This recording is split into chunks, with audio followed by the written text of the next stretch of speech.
Christopher Nolan, the highly acclaimed British American filmmaker known for his exceptional storytelling and groundbreaking approach to cinema. Born in 1970 in London, England. Actually, his birthday is in 2 days from now, on the 30th. His passion. Happy birthday, Christopher Nolan. Nolan's passion for filmmaking emerged at an early age when he began creating short films with his family's Super 8 camera. This is a, it's a, you hear this story a lot with directors. Yeah. But his career took off in the late 1990s when he wrote and directed his first feature film, Following.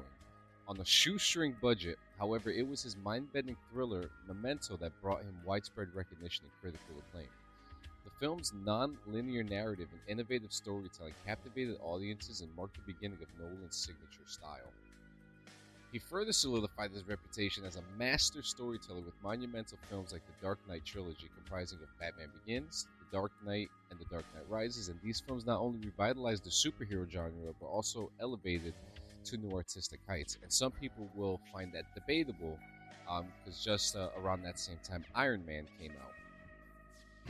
Okay. So the Marvel and DC battle will always be there. His filmography also includes mind-bending blockbusters such as Inception, Interstellar, which showcases exceptional ability to bend captivating visuals with complex, intellectually stimulating plots. But throughout his career, Nolan has garnered numerous accolades, including Academy Award nominations and widespread acclaim from both critics and audiences alike, known for his preference for practical effects and a commitment to shooting on film. Nolan has become a torchbearer for preserving the traditional art of filmmaking in the digital age. Nolan's films have left an indelible mark on the cinematic landscape, shaping contemporary storytelling and inspiring aspiring filmmakers worldwide as one of the most influential and visionary directors of his generation. Nolan continues to push the boundaries of storytelling, challenging and captivating audiences with each new project. Is there a certain movie that comes to mind when you think of Christopher Nolan? Well, I didn't know of his first couple movies that he did. I think the first one I probably watched was Inception, and that was really good. Yeah, so he did. So he's done 12 movies, Okay. and it seems that he comes out with a movie every 2 to 3 years. It started in 1908, Following, then Memento, Insomnia, then Batman Begins, The Prestige, The Dark Knight, Inception, The Dark Knight Rises, Interstellar, Dunkirk, Interstellar. Tenet, and Oppenheimer. Okay. He's also been an executive producer for Transcendence, Dawn of Justice, The Justice League, The Doll's Breath, and Zack Snyder's director's cut of The Justice League. He was also an executive producer on. Okay. But you say Inception is the one that you Started my knowledge of him, yeah, or my background in his movies. Oddly enough, too, do you notice that when Doctor Strange came out, they used a lot of the same CGI as Inception did? That's what I thought when I saw Doctor Strange. That's real funny, because if Christopher Nolan heard you say that, he'd be super offended because he doesn't use CGI. He doesn't use even better. He doesn't use green screen. He doesn't use any of that stuff, and that's what makes him such a remarkable filmmaker. I mean, the first, I think the first Christopher Nolan movie I watched was Batman Begins, and then I started venturing into his other movies like Insomnia, especially. We also have The Prestige, which to me personally is my favorite Christopher Nolan movie. I think it tells a great story of two magicians. Yep. With a magnetic twist to it. That's Christian Bale and Hugh Jackman. Yeah. Now, who was in Insomnia? Was that Al Pacino? Guy Pearce. Guy Pearce. Okay. Oh wait. I have to watch that one No. again. My apologies. I'm thinking of Memento. Insomnia is Al Pacino, Robin Williams, Hilary Swank. Yeah. And it's like up in Mara Alaska Tierney. or something. Yeah. Okay, I have seen it. That was a good one. Yeah, Christopher Nolan. I've seen Memento too. Christopher Nolan doesn't mess around. He's not one to be trifled with. Mm-hmm. You know, he's not. Memento might have been the first one I've actually seen because that was out a long time ago. I remember getting that at the video stores. Mm. We rented that quite a bit, actually. That was a good one. He's had a major impact in films too, redefining genre films, which he did with the Dark Knight trilogy, Inception, Interstellar, and he demonstrated that blockbuster movies could be both commercially successful and intellectually stimulating. Mm-hmm. Popularizing non-linear narratives, which is a big thing right now. People want linear stories, they want expanded universes, but he's not big on that. He tells one shot stories, and it's up to you to determine what happened before and what happened after. The revival of practical effects. We were just talking about this in an era dominated by CGI. Yeah. Christopher Nolan's dedication to using the practical effects and shooting on film has rejuvenated an appreciation for traditional filmmaking techniques. His commitment to authenticity and real-world stunts has set a standard for filmmakers to balance practical effects with digital technology. The biggest example right now is Oppenheimer. They used a rather large bomb types situation to create the explosion that was for the movie, and there's actually a whole behind the scenes thing about it too. I'd have to check that out. I did. Yeah. I was fortunate to go check that out last weekend, and it's a very good movie. Yeah. He's also had box office success and critical acclaim. Every one of his movies have been a success. Influence on contemporary filmmakers. His innovative storytelling have influenced a whole generation of filmmakers. It's amazing. Cultural impact. His movies have become cultural touchstones. They spark discussions on debate on complex themes such as time, memory, identity, and morality. His films often leave a lasting impact on audiences as well, prompting them to contemplate philosophical and ethical questions long after leaving the theater. And what's interesting about this is that every movie that he has always had a diverse group of casts. Mm-hmm. And like the most important thing is the cinematic experience. He does pick out his actors real good. I've noticed that. He's very intricate. He recycles a lot of them, which is completely fine. I'm definitely okay with that, because then we have a familiarization, we build chemistry, and I think that's important with films today, especially with how he makes them. He has a whole style of his own, I've noticed, and I can't even describe it, but if you watch enough of his movies, you'll be like, now that you know that he doesn't use CGI, maybe you'll go back and watch everything and realize, like, wait a minute, that was really done. That's cool that he did that. It's kind of bringing back the old George Lucas 70s aspect of for CGI, using what you got. Yeah, the audience reception is amazing.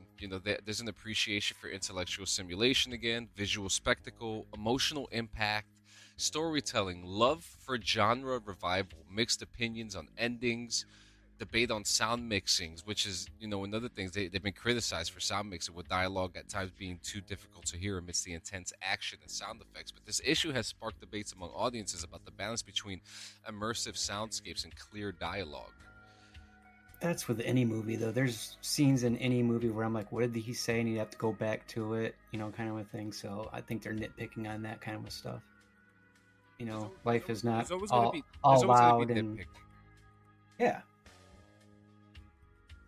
And without further ado, some things are meant not to be heard at a certain level too. Like, they're whispering and what are they saying? I don't think you're supposed to hear that. Yeah, absolutely. Well, without further ado, let's get into our Christopher Nolan inspired movies. This is going to be super interesting and super fun to talk about, to be honest with you. So let's get right into it. Your first one. Okay. What movie is this? What movie are we portraying? I did not look up the actual creator of this movie, but I wanted to remake a Christopher Nolan remake of the movie Pat Garrett and Billy the Kid. It was shot in the late 60s, I believe. The original Billy the Kid in that was Chris Christopherson. Yes. Bob Dylan was in that movie, for Christ's sakes. I almost thought it'd be cool if there was a remake of this, that Bob Dylan would be in this since he's still alive. He could be Alias all over again. But I thought what was interesting when I did this picture, let's see if I can find my prompt real quick. I wrote down a movie remake done by Christopher Nolan of Pat Garrett and Billy the Kid, starring Asa Butterfield. And I'm trying to remember. Okay, I want to say he was in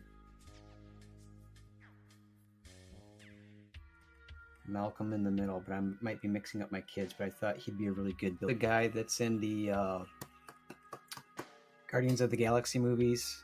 In the third movie, he's the guy that controls the arrow now. I thought he'd be a good... I can't remember. Western. I've seen those movies once. He's an older dude. But what I really liked about this picture was the fact that it's showing these two kids, and I started thinking, well, what if Pat Garrett and Billy the Kid knew each other, like grew up together kind of a thing? That's a storyline that has been done yet, as far as I know. Like, if they knew each other, it's always when they're older, you know. Christopher Nolan knows, you know, to make these stories believable if need be. And plus, since he's been going the more historical filmmaking route, this would make sense for him to do.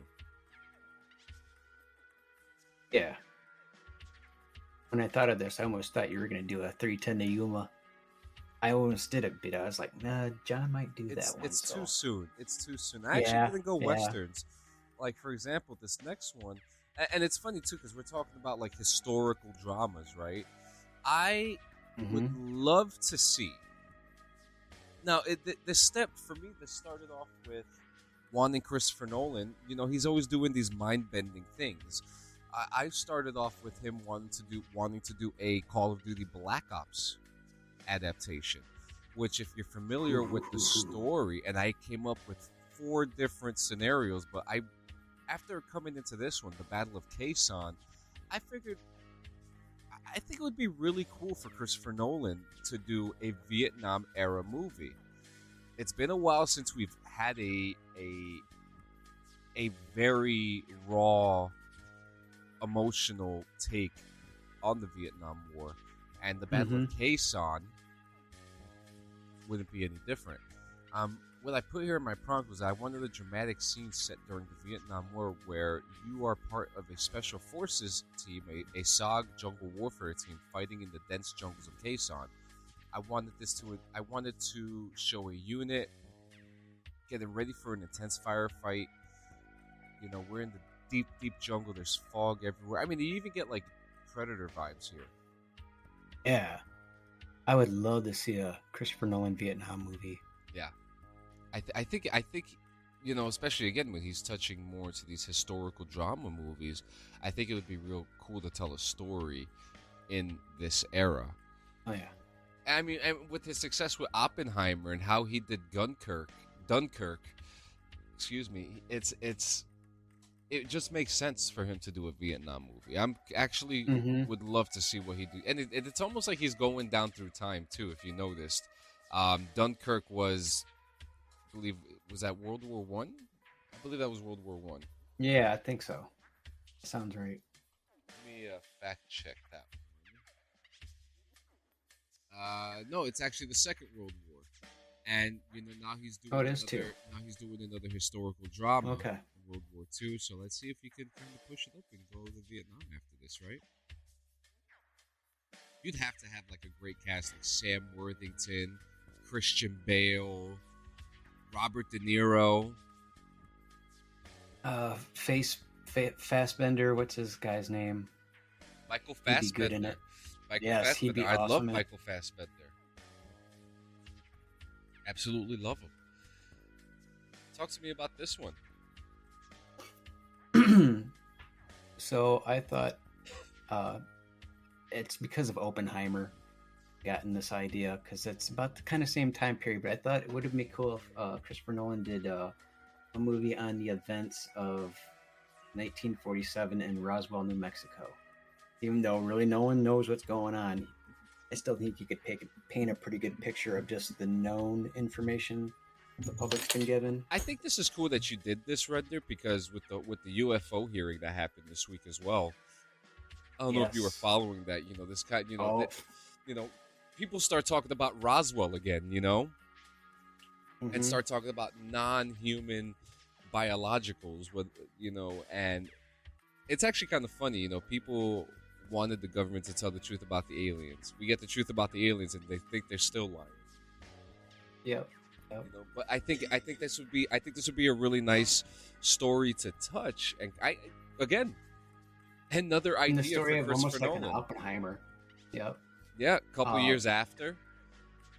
The guy that I was trying to put into this movie, as far as an actor goes, there's a series on Netflix called Mindhunter, and he's the younger detective. The guy's name is Jonathan Groff. Okay. And I just thought he kind of has that 40s look to him, so I was just like, yeah, he'd be a good detective or military official. There are some actors that you look at and you're like, oh yeah, that guy would have been great in like an 80s actor. You know, just his look would have been perfect. You know, and I could see that with this actor right here. And then this is the actor on the left, right? Correct. And the one on the right's just randomly AI generated person. Yeah, could be an official soldier too. You know, gives you some depth seeing two people on there rather than just one, and then the plane behind him. Or is it the plane? Yeah. My next one. This is interesting because if the moment that you look at this, you know what it is. It's the button from Watchmen. And I had a bunch of really cool renders that I came out with this one. A bunch of cool one of Night Owl, the Silk Spectre, Dr. Manhattan, Rorschach. But I really wanted to show the button and really give the emotion of what the button meant to the comic book and the movie and the upcoming rated R cartoon movie that's coming out for it. You know, I would love to see what Christopher Nolan would do in that world. Now, it'd be kind of interesting because the only really major CGI that he would really have to think about is with Dr. Manhattan. Unless he finds a way to make him glow somehow, to make the cinematic look glow, or just not have him glow at all. Right, have it go a different route. Yeah, and with the issues that are portrayed in the story, if you're familiar with the story, I mean, I think it works well with what Christopher Nolan would love to do with a little mind bending. Like Watchmen is a big mind bender, and Christopher Nolan would be perfect to do this. He would be absolutely perfect to do this movie. When you were doing some of these renderings, did you get any during daylight? I know the original shot in the movie is nighttime, but I was curious if they ever did like any daytime shots of that. I got none in the daytime. Yeah? None in the daytime. I actually think the movie itself is actually more nighttime-ish as well. Yeah, because he's been thrown out of the skyscraper. Yeah, I think really the only scenes that you see with the sun is out is when you see Ozymandias in his office. That's really it. Dark times. Yep. Now talk to me about this, Strobridge. We got Harrison Ford. Now, certain ideas I had were based on the concept of the movie, and then other ones were based on actors. I thought of Harrison Ford, and I was like, trying to think of a movie that he would agree with, because he is picky, and I'm glad that he is. What would he possibly be into that could be a remake? And then I've always been a fan of Alfred Hitchcock, so I think my favorite movie is North by Northwest of his. So it'd be cool to see him do that, and it doesn't go too far from characters he's played before, because that's kind of a fugitive kind of character. That he's accused of something and he's running away. Maybe that's why I thought immediately of him and then North by Northwest, because it's just a chase movie. Well, Harrison Ford is known for being this old, rough around the edges guy. You know, he's always been portrayed as that character, even in shows like 1923, where even at his old age, still tough as balls. But a comedic asshole at best. Or cowboys and aliens. I mean, he's always had a cowboy aspect. I mean, that's what Star Wars. He was basically a cowboy, you know, just space cowboy. Space cowboy. Now this next one, you enjoyed the look of it, and you knew exactly what it was because it was exactly what I wanted it to be. Mm-hmm. Metal Gear Solid, tactical espionage, directed by Christopher Nolan. I like the title. It's a callback to the game. It was a tactical espionage shoot to the game. So there's a lot of people that I would love to see portray this character. Michael Fassbender, Oscar Isaac, Christian Bale. You know, I could think of so many more who would be good. John Krasinski. You know, who's that? He is Jim from The Office. Okay. He's also Jack Reacher. Oh yeah, he would be good. You know, so he's got the moves. You know what I mean? Mm-hmm. But this photo in particular is actually Oscar Isaac, and this is the portrayal of Oscar Isaac that it gave us with the eye patch, with the scratches on his face. He's got his tactical top on, and I love this shot because it's very Christopher Nolan. When I look at this, I'm thinking of like the ending of Tenet, where they're in like that big deserty field, and you know, we could see maybe this could be like a scene, like the beginning scene or the ending scene of this Christopher Nolan version of Metal Gear Solid when he's ready to take on what's next. I'm a huge Metal Gear Solid fan. I love the game Snake Eater. We know there's a movie coming out with Oscar Isaac in it. We don't know when it's coming out, but I wanted to get ahead of the curve, and I wanted to get this going and show what we might see. I think I can kind of put it in words now of a style that I see with Christopher Nolan stuff. It's not necessarily darker, but maybe more earth tony. Yeah, earth tone, like a brown to his films. Yes, not necessarily darker. Browns and whites, and golds and things like that. Yeah, ambers. Yeah, I love how this came out. The eye patch is actually really cool too. Yeah, it's not floating around. It's actually on his face.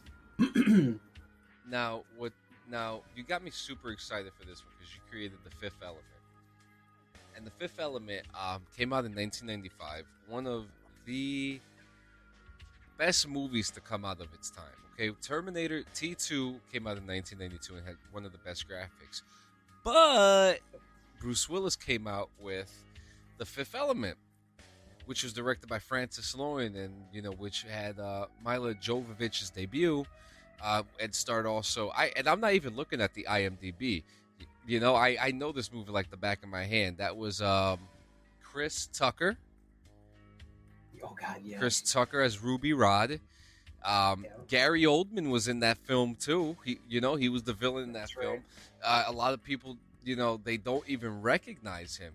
The Fifth Element is one of my top 5 movies. So talk to me about your rendition of the Fifth Element by Christopher Nolan. So I wanted some actors that I liked. Not that I don't like Bruce Willis in the original because I loved it, but I wanted someone a little younger, not too young that he doesn't look like he doesn't have all the military experience that he would need in this type of situation. Yeah. So I thought of Sebastian Stan. That guy's my go-to. Sebastian Stan would be a great Corbin Dallas. Great Corbin Dallas. I agree with that. Yeah. And then for the female, for Mila's Lilu character, I thought of Natalie Dormer. I really like her in I can't remember if it was Insurgents that she was in or Hunger Games. Hunger Games, yep. She was in one of them. Okay. And then of course Game of Thrones, and I thought she'd be a badass Lilu. I mean, those are great choices, and then again, and it's funny too because the third person there, he looks like an actor that we're very familiar with. I can't put my name on who that is, But I think that person is a real person. Yeah, I can't put my finger on it either. But other than Interstellar, I guess he has done some sci-fi.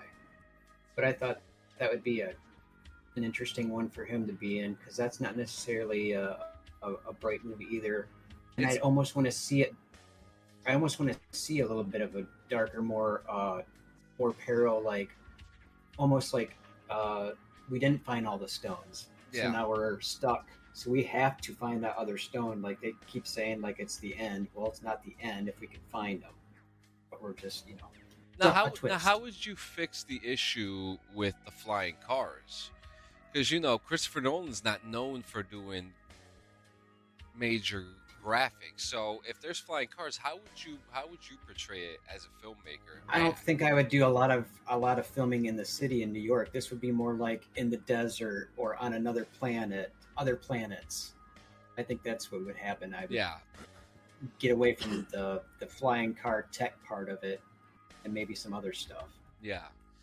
One trick that they used to use in Star Wars for the speeders, they would put mirrors on the bottom underneath it, so they could look like they were flying. I think that would also be a really cool trick that they could utilize for it. Or they just had some screens. Didn't they would that be considered CGI though? Or the screens were moving like in the forest? The guy does not use any green screen. Yeah, okay. So that would be considered cheating.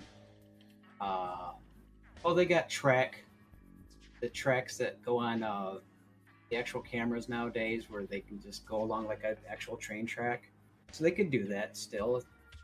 It just wouldn't be CGI. They just have it on an actual. Can you believe that on Interstellar they did not use any green screens? I'm trying to figure out how they would do that, especially those parts where he's in multi-dimensional kind of situations, the threading and how they did that. I'd be interested. I'm gonna watch that now. There's got to be like some commentary on the DVD of that, how he did stuff. It is going to be very interesting. And now my final one that I feel super personal about, and one that I would love to see happen. And the look of it is just very Christopher Nolan. I would want to see Cillian Murphy play Robin Hood in a Christopher Nolan directed version. And there's been so many iterations. Russell Crowe has played him. Kevin Costner has played him. There's even the TV version of there. And I think Cillian Murphy would be such a perfect fit. But let's change it a little bit. Let's bring it to the World War I era. Ooh, I was wondering if you're gonna have a twist for this. I already like it. Let's bring it to the World War I era, because Christopher Nolan is also known for a lot of his dress attire that he uses for his films. And I think that the World War I era dress wear, the 1910s, the 1920s, around that era, it fits exactly his style of things that he's used. Look at the way that he's dressed Bruce Wayne. Look at Inception. Everyone is dressed very transatlantic. I like that. Yeah, I think that's the best way to put it. And even though people don't even speak like that anymore, which I wish they did, it's such a cool accent. But to have that kind of dress style and bring it into a Robin Hood world, in an era where guns are not that far in technology, people are still using whereas World War II is like all more techy. World War I's still more like the old world starting to meet the new world in a sense with technology. So World War I's a good fit for that. I think it would be perfect. I think Cillian Murphy, I mean, bring it in any era, I think Cillian Murphy would be perfect as the role of Robin Hood. It's such a good story. Whatever tale of Robin Hood that you've listened to, I think he's the perfect role for it. I think Christopher Nolan would do the story of Robin Hood so much justice, and I'm rooting for it. Root it. You hear that, Chris? And he just looks good. I mean, he's got the robe, and then you can see like his top. He's got like a jacket with that belt in front of it, but he's wearing like a tie, which is not really known during the medieval time. But wouldn't it be cool just to mix it up a little bit? And would it be so tied around him being an archer? Could it be something else, like the generosity part of Robin Hood? It could be more of that. Yeah, instead of the battles and the fighting, they see a different side of him. Mm-hmm. It's very Christopher Nolan is a different breed of director. Different breed.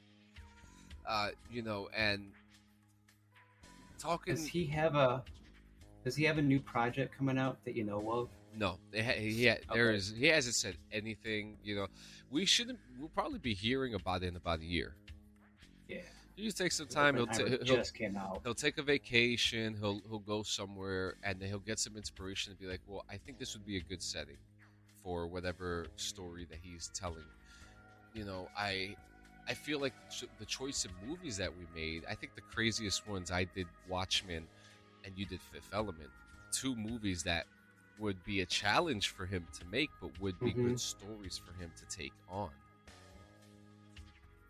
Just the fact that he doesn't use CGI, I would love to see versions of his remakes without it. Absolutely, that'd be interesting. And I love the renders that we came out with today. I think they were all pretty accurate. And I'm especially, my love for film came because of him. Obviously I watched a bunch of movies before I even heard of the guy. Some of my favorite movie of all time, you can laugh at me if you want, is Robin Hood, Prince of Thieves, starring Kevin Costner. Oh yeah, I remember that. Oh god, I used to quote that movie all the time. I so still don't worry. do. I'll cut your heart out with a spoon. It's amazing, Why they call you Bull? Because you're so big? Oh, because I'm so long. But remember, they had Christian Slater.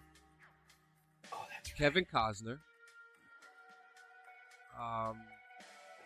Who played Morgan Freeman? Morgan Freeman was in it. Yep. Alan Rickman. Who made Marion was. Alan Rickman and Gina Davis. Right. Was it Gina Davis? She wasn't made Marion. Wait a minute. She looked like Gina Davis.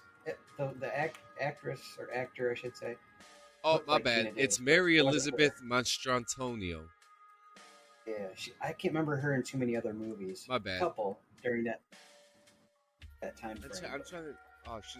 That's right. She was in Scarface and The Abyss. Yeah, I didn't mean to mix that up. But I'm super appreciative of what Christopher Nolan has done, because he made a guy like me look at the film and appreciate it more, and in a way kind of spoil myself, because when I watch a movie like The Avengers, where it's CGI driven, some of that lore gets taken away.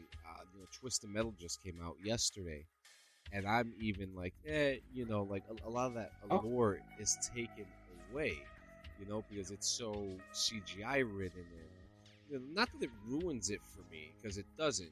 Sometimes the CGI is needed in these films and television shows, but the way that Christopher Nolan does it just gives it a perspective that it can be done this way, and it can be done right, and you can be highly successful for it as well.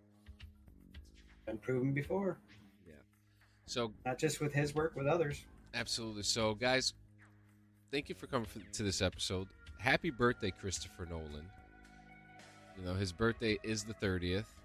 So and it's actually funny because we didn't know that. I just found that out as I was, reading this today. But his birthday. We've been pretty good on our show topics lately, and then something happens. Oh, we didn't mean it to happen that way. It just worked out. Yeah. I know exactly what you're talking about too. Yeah. No, but well, thank you for listening, everybody. Yeah, we appreciate thank you for coming. listening, watching, and I'm gonna assume that you guys are watching, because our YouTube has been off the charts. Even though you can watch on Spotify as well. We've noticed that you guys have been watching on YouTube as well, but 74% of you are not subscribed that are watching the show. So go on, subscribe, hit the little bell button when so you get the notification when a new episode is out every week. Leave us a comment, leave us a review, tell us what you think of the episode, tell us what you think of us, what you like, what you don't like. Give us a suggestion. We want to hear suggestions. We want to hear from you, the people. Yes. You got anything before we go, Strobridge? I think we're going to leave our next show up in the air until we decide what's our strongest subject matter. Yeah, we'll see. Did you have something in mind? I did not have something in mind. Okay. But something will come up because something always does come up. Always. I'm going to the land of make believe tomorrow, so that place is full of imagination. Okay. So, but thank you for coming, Strobridge. I will go to the woods and I will develop some ideas as well. Thank you for coming as well, John, and thank you for everyone listening. Toodaloo.